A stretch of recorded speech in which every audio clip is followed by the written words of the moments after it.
Today we're talking about autonomy and paternalism in a medical scenario. Here's the scenario. A 16-year-old Hodgkin lymphoma patient refuses to have his blood specimen drawn, thus canceling his scheduled oncological treatment. As a 16-year-old, he has no legal standing as an adult.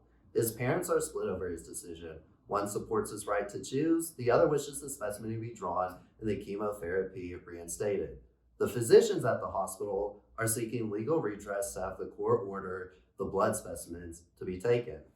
Today, I'm arguing from an ethics perspective and the fact that the child is in a minority, not the fact that he's a minor, but in a minority in this situation. What are you arguing about today? I'm arguing for a paternal standpoint where it limits a person's liberty, autonomy, intended to promote for their own good. Okay, well, I'm arguing that the 16-year-old is mentally capable of making his own medical decisions. In the UK, you can be 15-year-old in 7 months before you join the army. In the US, you can be 17 and join the army. And while all of this is contingent on parental consent, the fact of the matter still remains that a child can make his own life and death situations. Likewise, 16-year-olds are capable of driving their own car. In fact, in South Carolina, you can be 15 and a half years old and get a permit and drive effectively what is a deadly weapon, being a car driving, X amount of miles per hour. So the point of the matter is that society does believe a 16-year-old, a 17-year-old, and even a 15-year-old can make their own life and death situation. When it comes to paternalism, I would say that there's different levels of allowing minors to make decisions. And I think that that's why there is certain laws in place of when you can do things. Hence why, and at least in America, you can't drink till you're 21. But for right now, they're a minor. And while as a 16-year-old can drive, they're not capable of making those decisions yet. So the laws are put in place. And that's why for paternalism, I would say that the authorities know what they're doing and they need to do their job as such. Yeah, and I totally understand. There are truly varying levels of capabilities, and so a 16-year-old is not as capable as maybe even a 25-year-old. But I did establish the fact that society does believe we can actually control our lives. And, in the case of driving or carrying a gun in the military, of taking somebody else's. And that's what I'm trying to say. As far as dealing with authority and the authority being able to make a minor's decisions as well. That's another point I have is the fact that the parents take away the child's autonomy.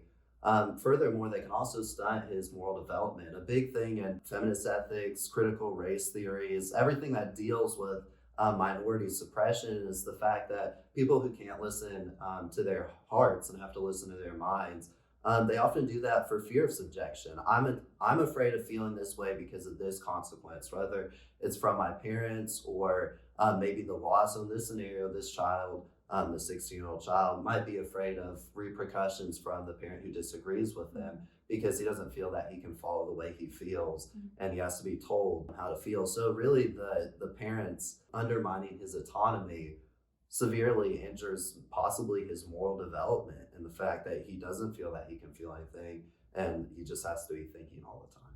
I definitely see what you're saying, and coming from experience, I can totally see how parental influence can change a child's morality. However, coming from a biblical stance, I have to say that there are rules set in place to where biblically, God put those parents in that place to make decisions for the child because they know what's best. It is set in place to where even if it might not work all the time, there has to be some sort of authority for these kids because I don't feel like at this point we should let the kids have more freedom than they should, at least for it's about learning how to slowly let kids become adults. And when it comes to serious situations like this about their own well-being, especially life or death, medically speaking, I still don't think that we're at the point where we can trust at least minors, someone under 18 to make those decisions. There has to be a point in time. There has to be an age to cut off. And that cutoff is set in place.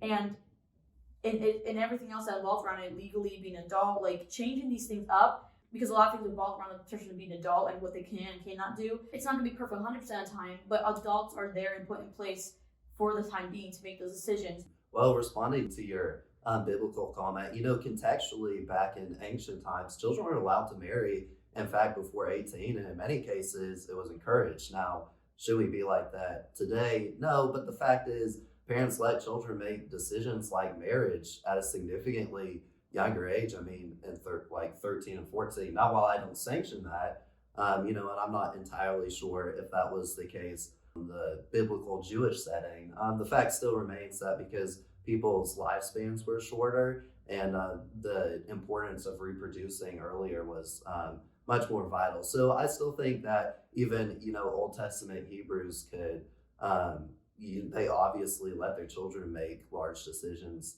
like marriage. So my final point, really briefly, is that the physicians are using their paternalism to undermine this patient's autonomy. And in fact, they're putting him in a minority stance just based off of numbers.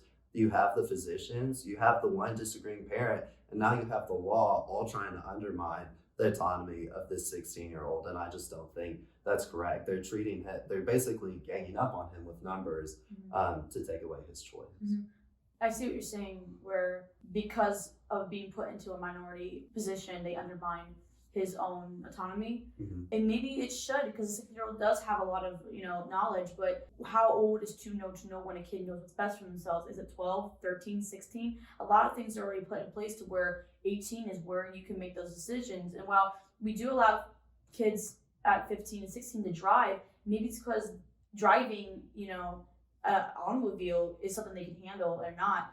Just because things at that time could be socially acceptable doesn't mean that God socially accepted it. Same as today. Society's changing everything and what society thinks is good or right, but just because kids were allowed to marry and parents were making kids marry at age 14 doesn't mean that's not biblical, doesn't mean that's not God approved. Ultimately, I think that when it comes to the numbers debate about, one against everyone else, I think that, once again, legally, they're not in that position to argue with them, but also, coming from the fact that this is their equipment and their stuff, they really don't have any choice because their equipment and what they say goes. Even if you don't agree with them, they're helping you in the first place. So, you might as well take what you can get kind of thing. And that's kind of a sad way of saying it.